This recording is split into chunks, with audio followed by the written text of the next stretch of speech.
मेरे प्यारे प्यारे बच्चों, हमारे नॉलेज हब चैनल में पुनः आपका हार्दिक स्वागत है। आइए आज हम कक्षा 9वीं के हिंदी कुमार भारती के 8वें पाठ मित्रता बच्चों इसका अध्ययन करते हैं। इसके जो लेखिका हैं उनका नाम चेतना है। इनका जन्म 21 जनवरी 2002 नई दिल्ली में हुआ। इस पाठ के माध्यम से लेखक ने यह दर्शाया है कि मित्रता, ऐसी मित्रता दर्शाई है कि जब एक बालक और बालिका जब छोटे रहते हैं तो उनके अंदर जो उनका मित्रता होती है समाज वह स्वीकार करता है, लेकिन जैसे ही वही बालक और बालिकाएं जब बड़े हो जाते हैं समाज उन्हें स्वीकार नहीं करता है। समाज उन्हें अलग दृष्टि से, अलग नज़रिए से देखने लगता है। उसी का वर्णन इसमें किया गया है। लेखक द्वारा यह बताया गया है कि जैसे जैसे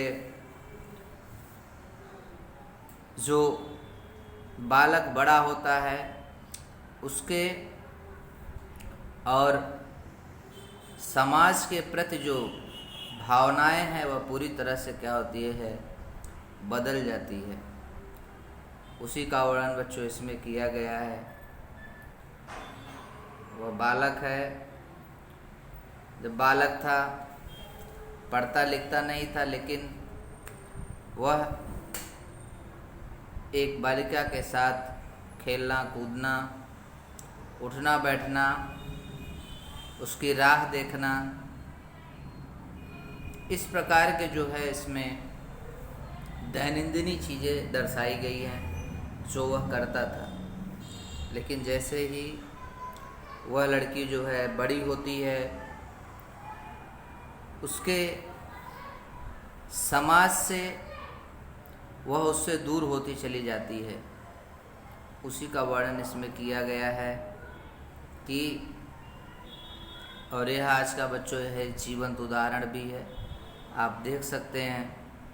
तो इसमें जो निश्चल प्रेम रहता था पहले उस बालक और बालिका के बीच, रूठना मनाना रहता था, लेकिन जब वह बड़े होते हैं तो वह पूरी तरह से क्या हो जाता है, बदल जाता है। उसी का वर्णन बच्चों इसमें किया गया है। जबकि वह बड़े भी होते हैं उसी प्रकार से जब वह बालक थे, जिस प्रकार से वह एक दूसरे के साथ खेलना, जो मित्रता थी वह मित्रता आज भी है, लेकिन समाज के डर से वह मित्रता आज वह नहीं दिखा सकते हैं। इसी का वर्णन इसमें किया गया है। बच्चे बड़े हो गए हैं, उसका वर्णन आगे इसमें किया गया है। उसमें मेरा हाथ कसकर पकड़ लिया।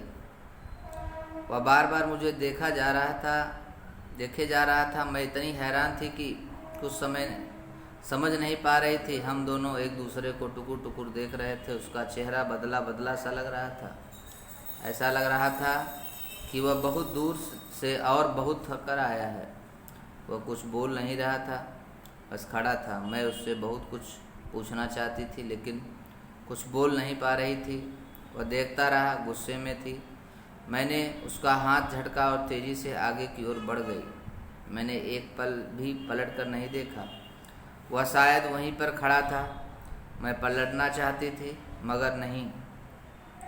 मुझमें भी एक अहम था कि वह आए और कुछ बोले, लेकिन वह आ ही नहीं रहा था।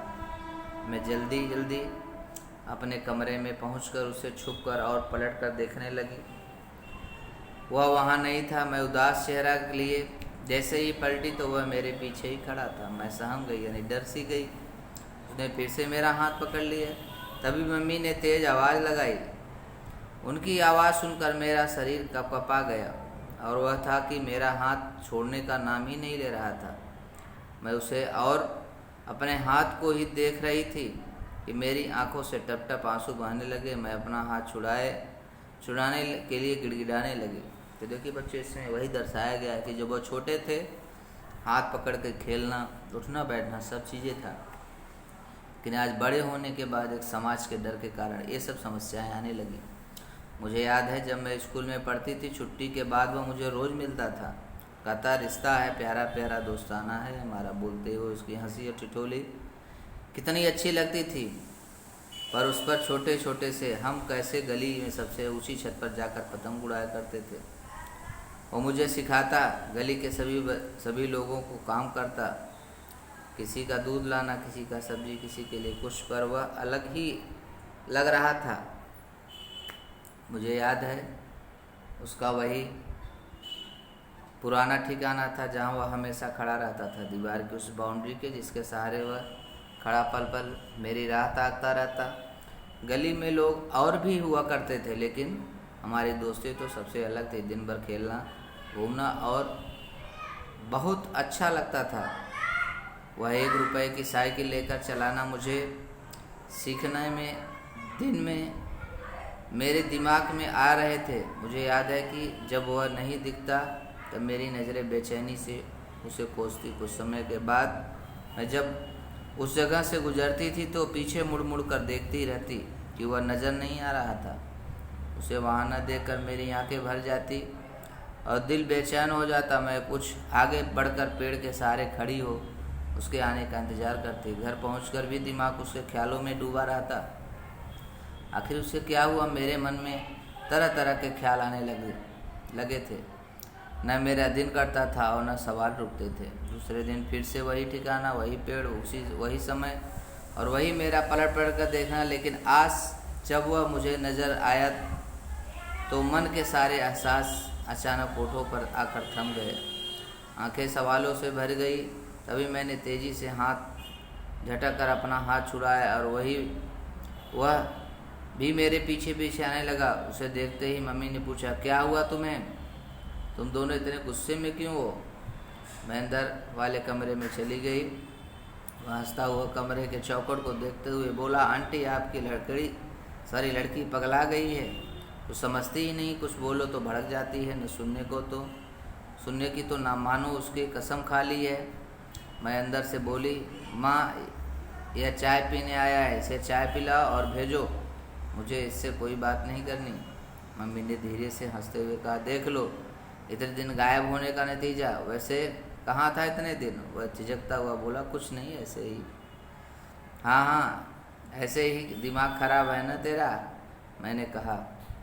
उसकी नज़र झुकी हुई थी, कभी कहीं भी नहीं देख रहा था। ऐसा लगता था जैसे वह किन्हीं बातों में खो गया है।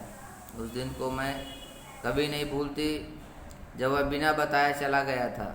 घनी गर्मी का दिन था, हमारे स्कूल की छुट्टी पड़ने वाली थी। हमने उस दिन प्लान बनाया था कि हम मार्केट में पतंग की दुकान पर जाएंगे और 5-5 रुपए वाली 4 पतंग खरीदेंगे। फिर गली के कोने वाले घर की छत पर जाएंगे। हम पतंगे उड़ाने के लिए सिर्फ दोपहर के ही वक्त मिलता था। मैं स्कूल से आकर जल्दी ही अपने ड्रेस बदल कर तैयार हो गई थी। घर के दरवाजे पर खड़ी थी। वह आएगा मुझे मालूम था। मैं गली के दोनों ओर देख रही थी। कितना वक्त हो चुका था उसकी भनक तक नहीं थी। मैं बस देखे जा रही थी।